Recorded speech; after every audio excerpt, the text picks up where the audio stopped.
Hi dears, ഇന്നൊരു cooking video ആയിട്ടാണ് കേട്ടോ വന്നിരിക്കുന്നത്. എന്താണെന്നല്ലേ, നീർദോശയാട്ടോ. അപ്പോൾ ഞാൻ കുറച്ച് അരിപ്പൊടി, അതിന് കുറച്ച് തേങ്ങ എടുത്തിട്ടുണ്ട്. അപ്പോൾ ആ പാത്രത്തിന് 1 കപ്പ് അരിപ്പൊടിയാണ് എടുക്കുന്നത്. തേങ്ങ ഓപ്ഷണലാണ്, വേണമെങ്കിൽ ചേർക്കാം, വേണ്ടെങ്കിൽ വേണ്ട. അപ്പോൾ അത് ഞാനൊരു ജാറിൻ്റെ അകത്തോട്ട് ആ 1 കപ്പ് അരിപ്പൊടി ഇടുന്നു. പിന്നെ ആ തേങ്ങ ചിരകിയതും ഇടുന്നു. കുറച്ചേ എടുത്തിട്ടുള്ളൂ കേട്ടോ തേങ്ങ, ഒരു ടേസ്റ്റിന്. അങ്ങനെ അത് ഇടുന്നു. പിന്നെ അതിൻ്റെ അകത്തേക്ക് കുറച്ച് പഞ്ചസാര, അതും വേണമെന്നുണ്ടെങ്കിൽ മതി. ഞാൻ കറിയൊന്നും ഇല്ലാത്തത് കൊണ്ട് അങ്ങനെ പഞ്ചസാര ഇട്ടു.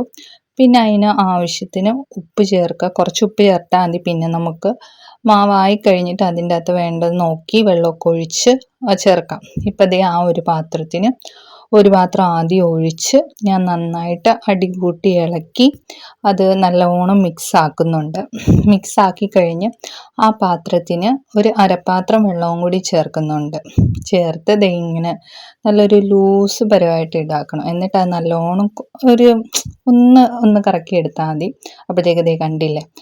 അപ്പോൾ ഈ ഒരു മാവ് ഞാനൊരു പാത്രത്തിലേക്ക് ഒഴിക്കുകയാണ്. ഒഴിച്ചതിന് ശേഷം അതിൻ്റെ അകത്തേക്ക് കുറച്ച്, അതായത് ആ നമ്മുടെ ജാറ് കഴുകി എടുത്ത് ദേ അതിൻ്റെ അകത്തേക്ക് ഒഴിച്ച് ആ ഒരു ഇതും കൂടി ഒഴിക്കുന്നുണ്ട്. പിന്നെ ദേ ഇത് കണ്ടില്ലേ, അതും കൂടി കുറച്ച് 1.5 പാത്രം എക്സ്ട്രാ, അതായത് മാവായിക്കഴിഞ്ഞ് എക്സ്ട്രാ അതിൻ്റെ അകത്തേക്ക് ഒഴിക്കുന്നുണ്ട്. എന്നിട്ട് ഇത് നല്ലോണം അടികൂട്ടി ഇളക്കി അതിൻ്റെ അകത്തേക്ക് ആവശ്യത്തിന് ഉപ്പ് ഇടണം. ദേ പാൻ നല്ലോണം ചൂടാവണേ, എന്നാലേ നമുക്കിത് ഒഴിക്കുമ്പോൾ അതിൻ്റെ ആ ഒരു ഇത് എഫക്റ്റ് വരുത്തുള്ളൂ. അതായത് ആ അങ്ങനെ കുഞ്ഞു കുഞ്ഞു ഹോൾസ് വന്ന് അങ്ങനെ വരുത്തുള്ളൂ.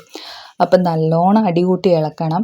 കാരണം ഓരോ തവണ നമ്മൾ കോരി ഒഴിക്കുമ്പോഴും നല്ലോണം അടികൂട്ടി ഇളക്കി വേണം ഒഴിക്കാൻ. ഇല്ലെങ്കിൽ ഉണ്ടാക്കുന്നവർക്കൊക്കെ അറിയാമായിരിക്കും. ഇല്ലെങ്കിൽ നമ്മുടെ ആ അരിപ്പൊടി ആ പാത്രത്തിൻ്റെ അടിയിൽ തന്നെ ഉണ്ടായിരിക്കും. അപ്പം നല്ലോണം ഇളക്കി പാൻ ചൂടായി കഴിയുമ്പോൾ ദേ കണ്ടില്ലേ. അപ്പോൾ നമ്മുടെ നീർദോശ റെഡി ആയിട്ടുണ്ട്.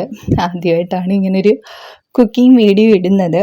അപ്പോൾ ഇഷ്ടമായെങ്കിൽ എല്ലാവരും ലൈക്ക് ചെയ്യണം, ഷെയർ ചെയ്യണം, കമൻറ്റ് ചെയ്യണം കേട്ടല്ലോ. അപ്പോൾ ഇതാണ് നമ്മുടെ നീർദോശ. അങ്ങനെ സൂപ്പറായിരുന്നു കേട്ടോ, നല്ല സോഫ്റ്റ് ആയിരുന്നു കേട്ടോ. അപ്പോൾ നമ്മൾ തട്ടുകടയിൽ നിന്ന് വാങ്ങിക്കുന്നതിന് എനിക്ക് തോന്നുന്നു കുറച്ചുകൂടി സോഫ്റ്റ് ആയിരുന്നു. അപ്പോൾ പുതിയൊരു വീഡിയോ ആയിട്ട് വരുന്നവരേക്കും ടാറ്റാ.